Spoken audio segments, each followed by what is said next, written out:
The boardroom smells like leather and impending ruin. Naomi Harper watches her father's empire crumble in real time, numbers bleeding red across the projection screen. Harper Pharmaceuticals, 3 generations of family legacy, circling the drain because someone leaked the clinical trial data. Someone powerful. Someone with enough reach to tank their stock in 48 hours. The board members won't meet her eyes. Her father, gray-faced and trembling, keeps asking who would do this, but Naomi already knows. The conference room door opens. Kong Ji-woo walks in like he owns the building. Designer suit, perfect posture, expression carved from ice. Behind him, 2 men in black, not bodyguards, something worse. He doesn't look at the board.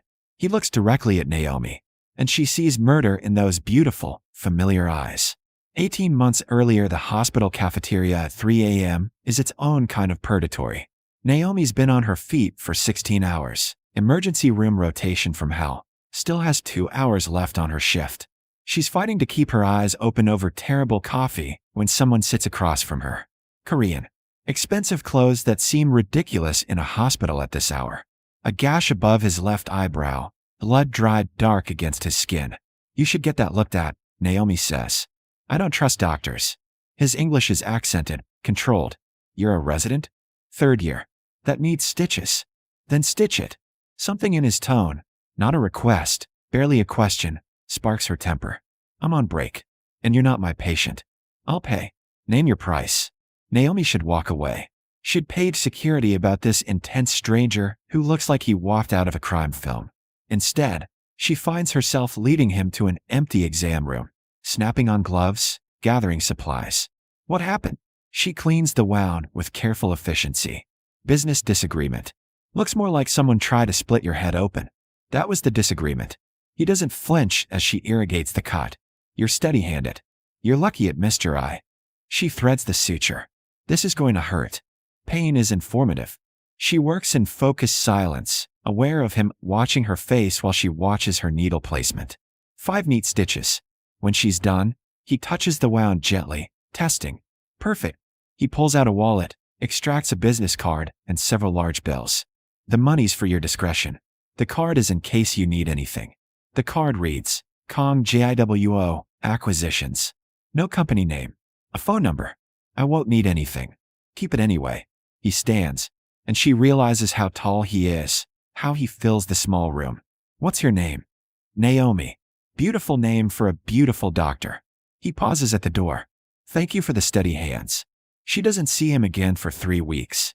Then he's waiting outside the hospital after her shift, leaning against a black Mercedes like he has all the time in the world. November cold, turning his breath to frost. I want to take you to dinner, he says. That's forward. I don't know how to be anything else. I don't date patients. I was never your patient. You helped a stranger in the middle of the night. Let me say thank you properly. Every reasonable instinct says no. But Naomi's tired of reasonable. Tired of her father's expectations, her family's pharmaceutical dynasty legacy weighing on her shoulders, the assumption she'll quit medicine to join the company. This dangerous stranger offering dinner feels like rebellion. 1 meal, she says. 1 meal becomes 2. Becomes a month of stolen evenings between her brutal shifts. Ji-woo is unlike anyone she's ever known. Controlled, watchful, occasionally tender in ways that feel like secrets he's sharing. He tells her he manages investments. Never mentions family. Keeps his past carefully locked away. She doesn't push. She has her own secrets. Like how her father's company is built on questionable patents and aggressive acquisitions. How Harper Pharmaceuticals has destroyed smaller competitors through legal warfare and strategic cruelty. Naomi went into medicine partly to distance herself from that legacy. Their first kiss happens in his car, parked outside her apartment. Soft, hesitant, like he's afraid she'll break. I need to tell you something, he says against her lips. I'm not who you think I am. I know you're not just an investor. It's worse than that. I don't care. She kisses him again. Whatever you are, I don't care. She will. Later. But tonight she's just a woman falling for the wrong man. They have 3 perfect months. Then Naomi misses her period. The pregnancy test sits on her bathroom counter like an unexploded bomb. 2 pink lines. Impossible. They were careful. Mostly careful. She tries calling Ji-woo. His number's disconnected. She goes to the building where he claimed to have an office. Security's never heard of him. It's like he never existed, except for the life growing inside her. Naomi makes her choice alone in that bathroom. She'll keep the baby. She'll finish her residency somehow. She doesn't need a man who disappeared without explanation. She names her daughter Mia, raises her with help from her mother, who doesn't ask questions. Her father never knows. He's too busy expanding his empire, crushing competitors, building Harper Pharmaceuticals into something untouchable. 18 months pass. Naomi finds a rhythm: work, motherhood, stolen sleep. She doesn't forget Ji-woo, but she learns to live with the abandonment. Until today, until he walks into that boardroom, until he looks at her father and says, "Harper Pharmaceuticals stole my family's research. Patent theft. My parents built something revolutionary, and you buried them under legal fees until they lost everything. My mother took her own life. My father drank himself to death. I've waited years for this moment." His voice is empty of emotion, terrifying in its calm. "I'm going to destroy everything you built, Mr. Harper. Systematically. Completely. And I'm going to make you watch." The words land like physical blows. Naomi's father makes a choking sound. The board erupts in panicked murmurs. But Ji-woo's eyes are still locked on Naomi, and she sees the exact moment he registers her presence. Sees recognition slam into him like a train. His perfect composure cracks. Just for a second. Then rebuilds. "Everyone out," he says quietly. "Except Naomi Harper." The room clears in under a minute. Even her father stumbles out, supported by his assistant. The door clicks shut. Silence stretches like wire pulled too tight. "You're his daughter." Ji-woo's voice is carefully neutral. "You never told me your last name. You never told me yours." Naomi's hands shake, so she folds them. "You lied about everything." "I didn't lie. I omitted. You disappeared. My cover was blown." He takes a step toward her, stops. "Someone in my organization leaked information. I had to vanish completely. Change numbers. Move locations. By the time I was secure, 3 months had passed. I came to the hospital. They said you'd taken leave. I had a baby." The words detonate between them. Ji-woo goes absolutely still. Not breathing, not blinking, carved from stone. When he finally speaks, his voice is barely audible. "What? Her name is Mia. She's 15 months old. She has her eyes." "You're lying." But his face says he knows she's not. "I tried to find you. Your number was dead. Your office didn't exist. You were a ghost." Naomi's voice shakes with 18 months of grief and anger. "I raised her alone. Show me." The command breaks on the last word. "Please, show me." She pulls out her phone with trembling hands. Finds a photo from last week. Mia in the park, grinning at the camera, dark eyes sparkling. She holds it up. Ji-woo's knees actually buckle. He catches himself on the conference table, staring at the screen like it holds the secrets of the universe. His breath comes short and sharp. "She's mine." "Yes. You had my child, and I didn't know." His voice cracks. "I have a daughter, and I didn't know." "Ji-woo, don't." He holds up a hand, still staring at Mia's photo. "Don't say my name like that. Like you forgive me. I don't deserve it. You didn't know I was pregnant. I left you." His voice is raw now, all control shredded. "I left you to deal with it alone. And now I'm destroying your family. Your father might lose everything. The company, the money, the reputation. This will affect you, affect our—" He can't finish the sentence. "My father did what you said, didn't he? Stole your family's research."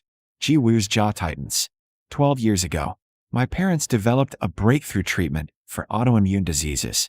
They were small, independent researchers. Your father offered to partner, promised fair licensing. Instead, he filed competing patents, tied them up in litigation they couldn't afford. They lost their lab, their funding, their credibility. My mother couldn't survive the shame. She was brilliant, and your father destroyed her." Naomi closes her eyes. It sounds exactly like something her father would do. "I've spent years building power," Ji-woo continues. "Years infiltrating Seoul's underground networks until I had enough leverage to take him down. And I will take him down. Even knowing about Mia, I can't stop this." "I'm not asking you to." His head snaps up. "What?" "My father's a cruel man. The admission tastes like poison. I went into medicine to get away from his world. I've seen what Harper Pharmaceuticals does to people. If you have proof of patent theft, he deserves consequences. This will bankrupt him, destroy the family name, Make your daughter the child of a disgraced pharmaceutical dynasty. She's already the daughter of a woman who makes her own way. I don't need my father's money. Jiwoo crosses to her in 3 strides, stops just short of touching. I came here for revenge. I wasn't supposed to have anything to lose. Now I have everything to lose. What do you want, Jiwoo?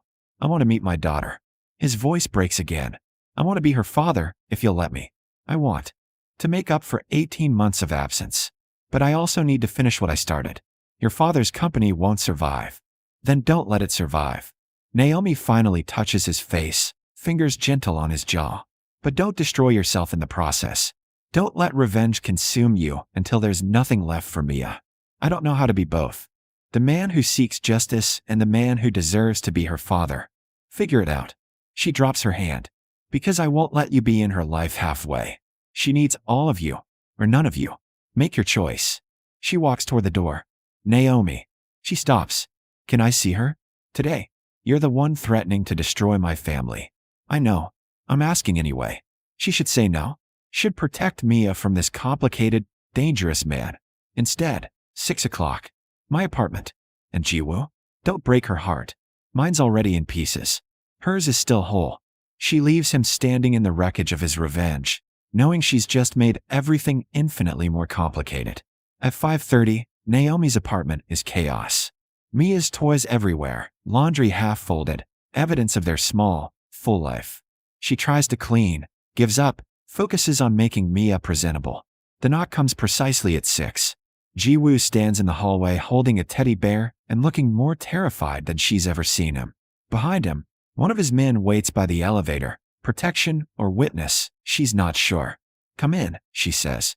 He enters slowly, taking in every detail of her space. The modest furniture, the medical textbooks, the photos of Mia covering the fridge. When his daughter toddles into view, he freezes completely. Mia stares at the stranger with solemn dark eyes, his eyes. Then she sees the teddy bear and squeals, reaching. Can I? Jiwoo's voice is hoarse. Naomi nods. He kneels, offers the bear. Mia snatches it, examining it seriously, then looks up at him. Dada. The single syllable destroys him. Jiwoo's eyes fill, and he doesn't even try to hide it. No, baby, Naomi says gently. This is Dada, Mia insists, patting Jiwoo's face with one chubby hand. He looks at Naomi, silent question in his devastated expression. She calls any man Dada. Naomi explains softly. She doesn't have one, so everyone's a candidate. I've been meaning to correct her, but don't. Jiwoo's voice is fierce. Don't correct her. I want to be her Dada. I want it more than revenge, more than justice, more than anything. Mia, oblivious to the enormity of the moment, crawls into his lap. Just climbs right up like he's furniture. Jiwoo's arms come around her instinctively, carefully, like she's made of glass. She's so small, he whispers. She's actually big for her age. But so small. So perfect. He buries his face in Mia's hair. I missed her first year. Her first word. First steps. Mama was her first word. She started walking at 11 months. She loves mangoes and hates bananas. Naomi sits beside them on the floor. She sleeps with a nightlight. She's scared of the vacuum cleaner. She knows 5 words in Korean because I've been trying to teach her. Why? Because I always hoped you'd come back. The admission costs her. I was angry, but I hoped. For her sake. Jiwoo looks at her over Mia's head. I don't deserve this.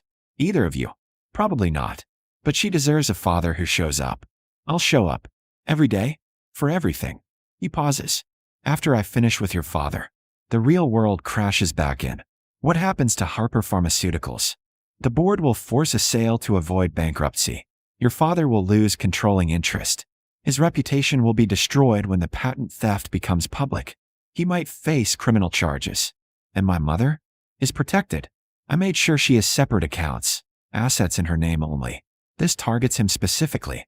Naomi absorbs this. Her father, who barely acknowledged Mia's existence, who called her residency a hobby, who built his empire on stolen research. When does this happen? The leaked data triggers an SEC investigation tomorrow. Criminal referral within a week. Full collapse within the month. He'll know it was you. I want him to know. Jiwoo's voice hardens. I want him to understand exactly who destroyed him and why. He'll come after you. Let him try. There's no bravado in it, just cold fact. I control half of Seoul's underground network. I have protection he can't touch. And what about us? Naomi gestures at Mia, still playing with the teddy bear in Ji-woo's lap. When my father realizes you're Mia's father, that we're connected, then I move you both. Immediately. He's clearly already planned this. I have a secure building in Gangnam. Penthouse floor. Security on every entrance. 24-hour protection. You want me to uproot my entire life? I want you safe. His free hand reaches for hers. Both of you. Your father is about to become desperate. Desperate men are dangerous. I won't run from him. Then let me stand between you and him. Ji-woo's voice drops. Please, let me protect my family. The word family does something to her chest. This man who walked into that boardroom planning destruction, now holding their daughter like she's his entire world. What are you asking, Ji-woo? Move in with me. Not forever, just until this settles. Let me be part of Mia's daily life. Let me make up for lost time. And let me keep you both safe while your father implodes. That's temporary. What about after? After. He swallows hard. After, I want permanent. I want to be her father officially. I want to build something real with you, if you'll have me. I know I destroyed that chance 18 months ago. I know you have every reason to say no. But I'm asking anyway. Mia chooses that moment to grab Ji-woo's face with both hands and plant a wet kiss on his nose. He laughs.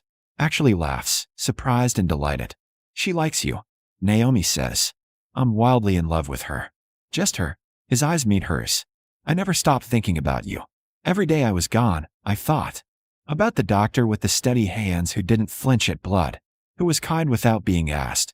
I told myself it was better for you that I disappeared, that my world was too dangerous. Then I found out who your father was, and convinced myself you were probably like him. It was easier than admitting I missed you. I'm nothing like him. I know that now. I see it in how you've raised our daughter alone. How you're not begging me to spare his company. How you're measuring me as a father before you consider me as anything else. He shifts Mia gently. So I'm asking, can I be both? Her father and you're something? Define something. Whatever you'll allow. Friend. Co-parent. Eventually, if I earn it, partner. I'll take whatever you'll give me and spend the rest of my life being grateful for it. Naomi looks at them together. Mia babbling happily. Ji-woo watching her with naked adoration. She thinks about single motherhood, exhaustion, the loneliness of making every decision alone. Then thinks about trust, about this man's capacity for long-term revenge, about whether that focus could translate to devotion. Okay. He blinks. Okay. We'll try it. Move into your building. Let you be part of her routine. See if you're serious about showing up every day. I'm serious. Then prove it. Not with money or protection or grand gestures. With consistency. With 2 a.m. diaper changes and teething tantrums and boring everyday father things. I can do that. And the revenge against my father. You see it through. No hesitation. I won't build a life with someone who leaves things unfinished. You started this, you end it properly. Something fierce and grateful flashes across his face. You're extraordinary. I'm practical. And I'm done being disappointed by men who promise and don't deliver. I deliver. He stands, holding Mia easily. Always. Ask anyone in Seoul's criminal network. Kang Ji-woo finishes what he starts. Then finish this. Destroy my father's empire. Then come home every night to your daughter. That night, they move essentials to Ji-woo's penthouse. Mia falls asleep in her new room, already stocked with everything a toddler could need, like he prepared it weeks ago. Ji-woo stands in the doorway watching her breathe, and Naomi watches him. You really planned this, she says. I've had people monitoring you since I disappeared, making sure you were safe. I knew about Mia 3 months after she was born. Naomi's breath catches. You knew? I knew. And I stayed away because I was building my revenge, and I told myself you were better off without me. He turns to face her. I was wrong. I should have been here. I should have been her father from the beginning. I'm sorry doesn't cover it, but I am. Completely. You stayed away for over a year, knowing you had a daughter. I'm not defending it. It was cowardice. I was afraid of disrupting your life, of being the wrong choice, of choosing you over justice for my parents. I chose wrong. I chose revenge over family. But you're choosing differently now. Because she's real now. Because I held her, and she called me Dada, and nothing else matters anymore. Not revenge, not justice, not the empire I've built. Just her. Just you. Naomi studies his face in the dim light from Mia's nightlight. The revenge doesn't stop, though. No. Your father goes down. But it's not my priority anymore. She is. It's enough. For now, it's enough. The next morning, Harper Pharmaceutical stock enters free fall. By afternoon, the SEC announces an investigation. By evening, her father calls, screaming about betrayal, about the Korean bastard who's destroying him. Who was he, Naomi? Tell me. The son of the researchers you destroyed. The father of your granddaughter. The man you're going to lose everything to. She hangs up, changes her number, builds walls. Ji-woo is there for every moment. Not just physically present, but engaged, learning Mia's schedule, her preferences, her tiny personality. He reads Korean fairy tales in an accent that makes Naomi's heart hurt. He learns to make formula the exact temperature Mia prefers. He calls his assistant from a business meeting to ask if Mia's rash looks normal. 3 weeks in, Harper Pharmaceuticals files for bankruptcy protection. Her father's assets are frozen. Criminal charges are filed for patent fraud. It's done, Ji-woo says that night. He's finished. How do you feel? Empty. Satisfied. Mostly relieved it's over. He's sitting on the floor, Mia using him as a jumble gym. My parents would have hated this. The revenge. They were good people. They would have wanted me to let it go. But you couldn't. No. Some things you can't let go. He catches Mia as she nearly faceplants. But I'm done now. No more vengeance. Just this. Just this. Just being her father. Being with you. Building something instead of destroying. 6 months later, Mia calls him Dada, and means it. Naomi completes her residency and joins a practice near Ji-woo's legitimate business headquarters. He's been systematically divesting from criminal operations, going legal. Her father is in prison. Her mother has started over in California, lighter without his weight. A year after that night in the boardroom, Ji-woo proposes. Not with drama or manipulation, just with simple truth. I want to be your family officially. I want Mia to have my name. I want to build the life I should have built 18 months ago. Naomi says yes, because he showed up. Every single day he showed up. They marry in a small ceremony. Mia as flower girl, Taeyong as best man. Naomi wears her mother's earrings and Ji-woo's grandmother's ring. They promise each other truth, consistency, and the courage to choose family over everything else. The man who promised to destroy her family instead became her family. And Naomi, who learned to expect nothing, got everything.